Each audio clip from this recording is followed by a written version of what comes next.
I am someone who loves setting big goals and making them happen. You have seen me do the Soaring Mothers Summit the last 2 years, and there's big things I do in my home, but this year I wanted to try something different. A few years ago, I read Atomic Habits. Maybe you're familiar with the book. And there's this idea in there of 1% better changes. And the idea is that if you do something a little bit better every day over time, it adds up to incredible things. And so this year, that is something I am giving a try. I'm focusing on something different every single month just to see how it goes and what the results are. We're starting 3 months in. We're 3 months in, and I want to share with you today what the impact has been in my life and give you some ideas of something you might want to try, particularly as a busy mom, a mom of new kids, or if you feel like you're in survival mode. This is something that you can do. This is something that you can still take control of your life and feel really successful with, even when it seems like things are so hard. And there is no room for big goals in your life.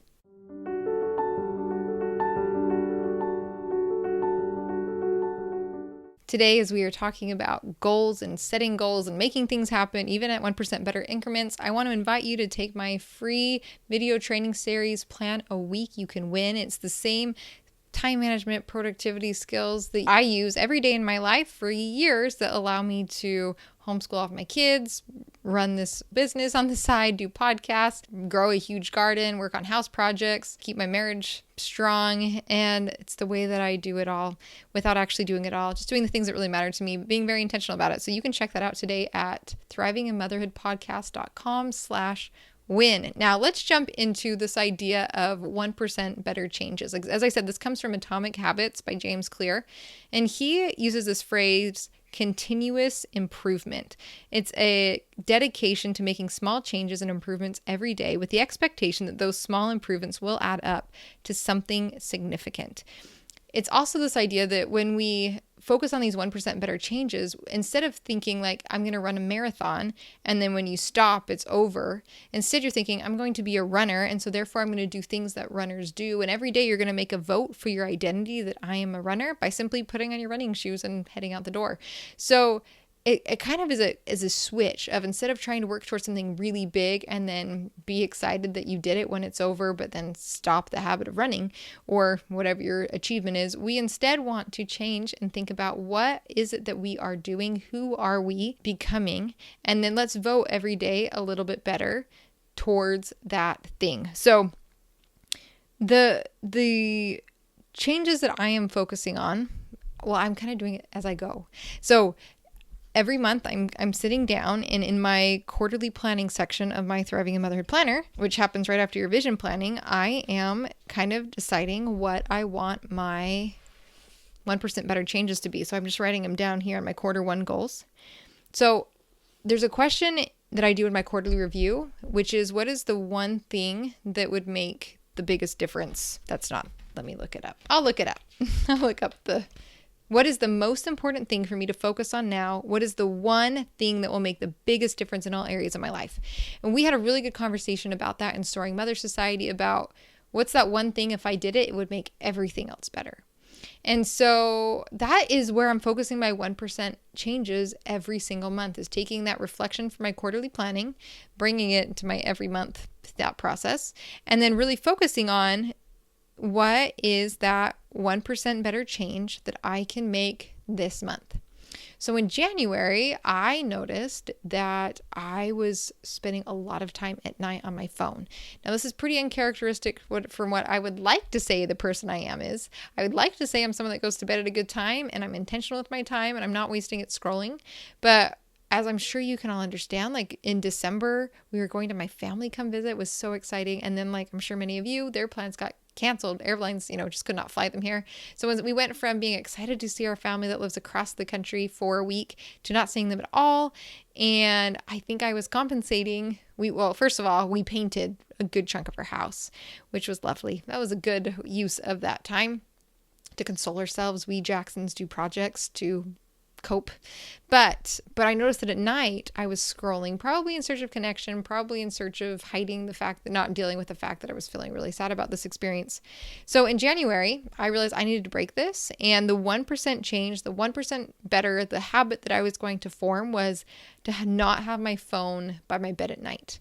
Now, it was still in my room but I plugged it across from the room and plugged the phone in. And the thing that was so incredible about this one little change was not only did I go to bed maybe a little bit earlier, but when I woke up in the morning, there was silence. I was able to lay in bed for a moment, not immediately grab my phone and start seeing what was happening, but instead get into a mindset of prayer, of thinking about my day, of just letting it be silent. And that immediately rolled into, okay, now I'm going to exercise. Now I'm going to do my scriptures. Now I'm going to do my morning routine. You might have heard me talk about that in a last week's episode. It snowballed then into me, thinking about my day and showering and exercising. It's something that it got me on the right foot, like on the right track. Just by that one simple thing of not having my phone by my bed at night, I was able to then make better decisions for the next 6 hours. Because the next time that I really get lost in my phone would be at lunch, which I don't typically do because I read a book and I take a power nap. But so that was January and it was incredible.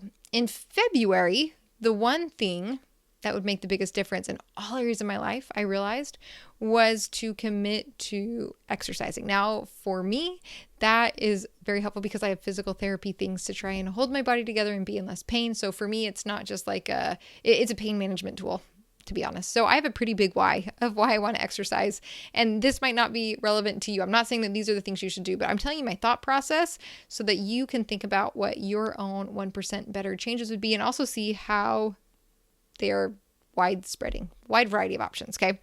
So in this situation, I focused on these exercises and I got an idea from Brick Snow a few years ago to have a floor and a ceiling with my goals. So what that means is I want to, with these 1% better changes, what is the most, and this is also in Design Your Life, which is a book I read maybe in the last year or two. But the idea is that you pick a goal that's what makes it count? Like at the very bottom, what makes it count? Is it a push-up? Is it doing 5 squats? Is it doing a downward dog? And again, these are exercise examples, but you can apply this to literally every area of your habits, of your goals. Okay, what's the smallest thing that you need to do for your 1% better to count? And then you can also think about what's the ideal. And I've realized that for me, my upward limit of successful exercise is 20 minutes. If I do more than 20 minutes in the morning, then it throws off the rest of my morning. I don't spend as much time reading my scriptures, or it just throws everything out of balance. I've tried doing 30 minutes and 45 minutes. And even though I love working out that long, when I do, then I feel like I've got to compensate the rest of the day or the rest of the week trying to get back on track for the time that I spent exercising in the morning. Again, it's just a season of life I'm in. It's not all or nothing. So let that be I don't know. Just know you're doing a good job. So that was February. And what is incredible is my energy has increased dramatically. Now I am noticing I have to eat way more food, which means I have to cook way more food. So I'm, it's a long process trying to figure this out, but it's okay because it's 1% better and it has trickled into me feeling stronger. My pain has decreased a lot more and I'm feeling awesome about the fact that I'm doing this one thing that makes a huge difference in my life while still having my phone plugged across the room when I sleep at night. So now we're having a compounding effect too, because I get the benefits of both of these things. Now for March, again, what's the one thing that would have the biggest impact? I was thinking about what is really stressing me out right now. And to be honest, it was our finances. Back in grad school, when we were living on $17,000 a year as a family of 5, I was incredible. I tracked everything that we spent every month. I made sure that we, I don't know. I was very, very involved in our finances. When I was pregnant with our 4th child, I got so sick that I stopped doing everything. I just kept myself alive. And well, actually, no, I didn't. Andrew kept me alive. He fed me and I laid there and I grew a baby, and which I'm very grateful for. But so we've been kind of coming back from that. And although we don't have debt or anything like that, I just am not really aware of our day-to-day spending the way that I would like to be. So I decided that my March goal was just to open up a spreadsheet and track our finances in the spreadsheet that I made. Something that I did years ago, and I have kept doing it, where I have just a few basic formulas in there and it helps me populate categories. And I don't know. I just like, it's simple. I like doing it that way. So what I love, okay, again, 1% better, tracking it out. You know what happens by naturally just tracking it out? Well, now we're talking about how we're spending things. We're talking about why we're spending, and we're talking about our financial priorities. We're looking into how much can we save for college. We're looking into how much more can we put towards our house to pay it off that much faster. Okay. It's this one little thing that I wanted to do 1% better that had compounding and spillover effect during the month of March, which is awesome. So as we're focusing on, as you're thinking maybe, okay, this is interesting. What are the 1% better changes that I want to do? I would invite you to ask those questions that are in the Thriving in Motherhood Planner, which you can still get, by the way. This is a great time to grab the Thriving in Motherhood Planner, because now is the right time to figure out your vision, to figure out your 1% better changes, to see and celebrate that growth. But the thing that I would just invite you to do is think about, what is that one thing that is, stressing me out the most that I can focus on? And remember, one of them was just literally to plug my phone in on the other side of the room at night. Like, that was all that it needed to be, which is why I think this is a perfect exercise if you feel like you're totally surviving right now. Okay, I was editing the last video, got turned off. So if you are in survival mode or not, I would just recommend that you check out a 1% better habit that you can do, something that is changing your environment to make things easier, or something that is a small tweak that you can add that will decrease your stress, tackle the thing that's, giving you the most trouble, and make your life better. So I recommend heading to thrivinginmotherhoodpodcast.com/win to get the big picture of how to fit all of these ideas into your week. And I hope you have a wonderful week, and I will talk to you next week.